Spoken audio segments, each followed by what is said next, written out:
5. Is your God dead? September the 7th, 1954. Good morning, friends. There are times when all of us have a desire to ask someone a blunt question. We feel the air needs a little clearing and that some honest thinking is necessary, so we speak out. Well, I have a question of that sort to ask this morning. I have no intention of being disrespectful or irreverent, and I ask it humbly and earnestly when I say, is your God dead? It seems to me that all too often people worship a God who is, to all practical intents, either non-existent or dead. And too often men talk and preach about a God who sounds sweet and beautiful enough, but is actually completely helpless to aid us and useless in our struggle. In fact, to hear some men talk, the tables seem to be turned, and it's God who needs our help and cooperation, and not we his help and salvation. I mean it reverently and religiously when I say that the decent thing to do with such a God is to give him an honest burial and quietly forget him. There is no sense in worshipping a God who did not create us, cannot sustain, does not save us, and is nothing to us except a beautiful ideal. We would then have fewer churches cluttering up the landscape and much more honest Christianity.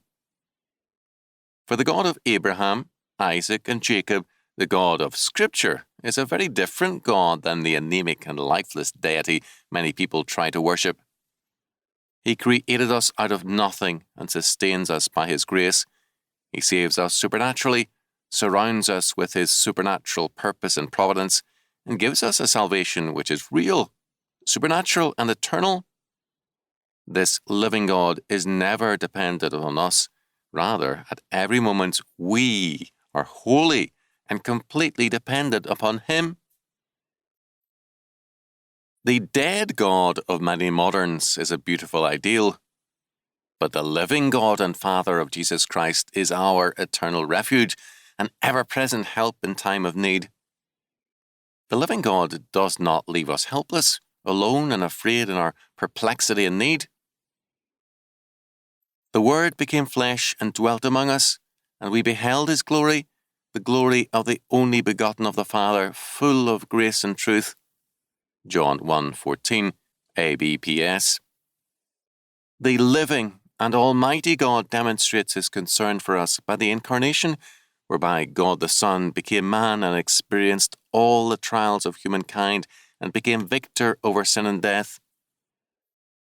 The living God then sent the Holy Spirit into our lives to manifest himself in and through us.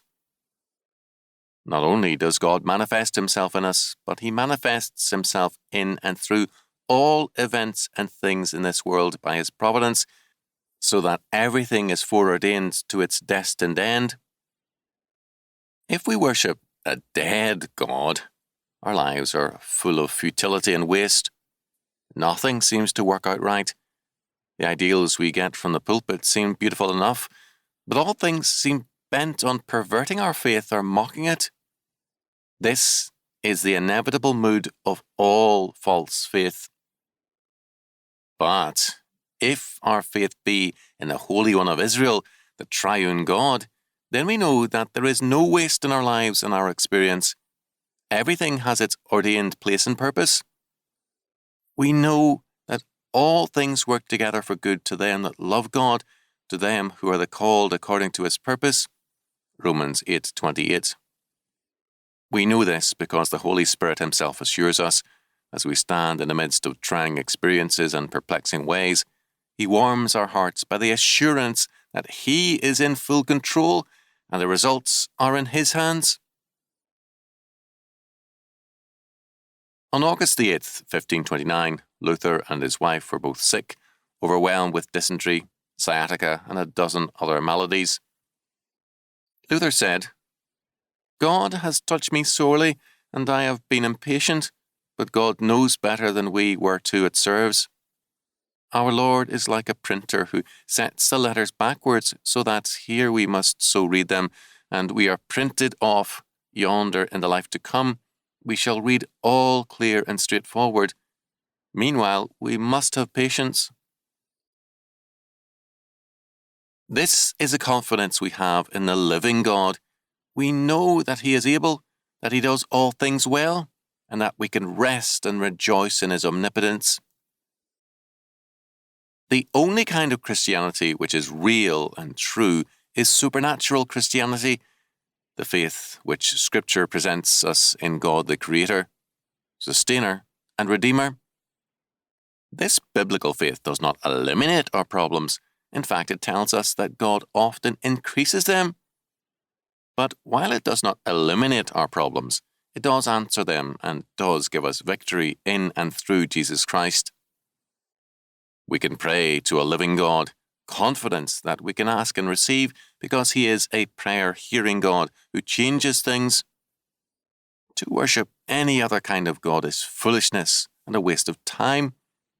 No matter how noble the faith may be, it is superstitious if it has not reality, if the God worshipped is futile and irrelevant. But our God is able, omnipotent, and almighty. Heaven and earth are full of the majesty of His glory. Give unto the Lord, O ye mighty, give unto the Lord glory and strength. Give unto the Lord the glory due unto His name. Worship the Lord in the beauty of holiness. The voice of the Lord is upon the waters. The God of glory thundereth. The Lord is upon many waters. The voice of the Lord is powerful. The voice of the Lord is full of majesty. The voice of the Lord breaketh the cedars. Yea, the Lord breaketh the cedars of Lebanon. He maketh them also to skip like a calf, Lebanon and Syrian like a young unicorn. The voice of the Lord divideth the flames of fire. The voice of the Lord shaketh the wilderness. The Lord shaketh the wilderness of Kadesh. The voice of the Lord maketh the hinds to calve and discovereth the forests, and in His temple doth every one speak of His glory. The Lord sitteth upon the flood, yea, the Lord sitteth King for ever. The Lord will give strength unto His people. The Lord will bless His people with peace. Psalm 29.